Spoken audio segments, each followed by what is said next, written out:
Welcome back to Sidebar. We're delighted to have with us Sheran Munasinghe. He is an associate of Green Hydrogen Catapult at RMI. Okay, Sheran, could you, first of all, size up for us the decarbonization potential of green hydrogen?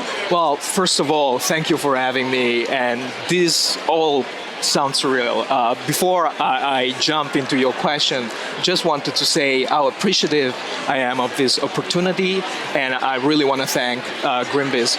I guess my parents would have never imagined to see me on a stage here in the US when they first moved from Sri Lanka to Italy, and so it's been a tremendous opportunity to be here. Now, let's talk about green hydrogen. At RMI, which is a leading think tank accelerating decarbonization through market-based change, we look at green hydrogen as a solution for hard-to-abate sectors. We focus specifically on two streams: heavy industry, so like steel, ammonia production, and also long-haul transportation. And that means maritime shipping, that means trucking and aviation. So that's what we do, and we're trying to accelerate projects all across the world. So we hear a lot about green hydrogen. I work primarily in energy. People talk about green hydrogen all the time. And then I also know there's some debate about what qualifies as green hydrogen. This is becoming more of an issue right now as the US Treasury is considering what counts as green hydrogen and therefore what would count as part of the Inflation Reduction Act. So can you describe what is green hydrogen? Yeah. So when we talk about hydrogen, you probably heard the entire rainbow from blue, green, pink.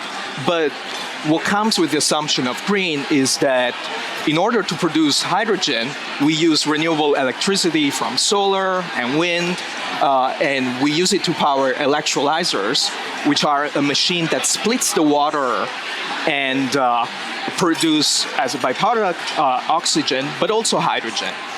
And in terms of certification, I think a better way to calculate if a product is carbon intensive is actually measuring what's the emissions of all these production streams. I think colors are misleading, and we should rather focus on carbon intensiveness of production pathways. That sounds so logical. Despite all of the excitement about green hydrogen, and we hear a lot about it right now, it's obviously going to be a bit of a technological feat to really pull it off. Can you talk about some of the barriers? Well, of course, this is a growing market to begin with. Number one, yes, hydrogen is here. Of course, Texas is one of the leading world producers right now, but it needs to be decarbonized. The problem is, how do we scale up hydrogen and make it clean, right? And that really, we really have to face significant barriers when it comes to that. It's a matter of creating a market, and that comes with regulations, that comes with investments in the space. I would say, in terms of overcoming and clearing up hurdles, we should really have public and private sector working together. We've already seen with IRA a huge increase in hydrogen investments. The US is the best place to invest, and I think if we work up together these hurdles, we can drive decarbonization through hydrogen. You just mentioned that more investment is flowing into the space. I understand under the IRA, there's $100 billion earmarked for tax incentives for organizations that are producing green hydrogen. Absolutely. If investors are interested in getting involved, what ways can they be helping move this market forward and take advantage of those tax credits? I think we have to be clearer on what the DOE and what other organizations are offering.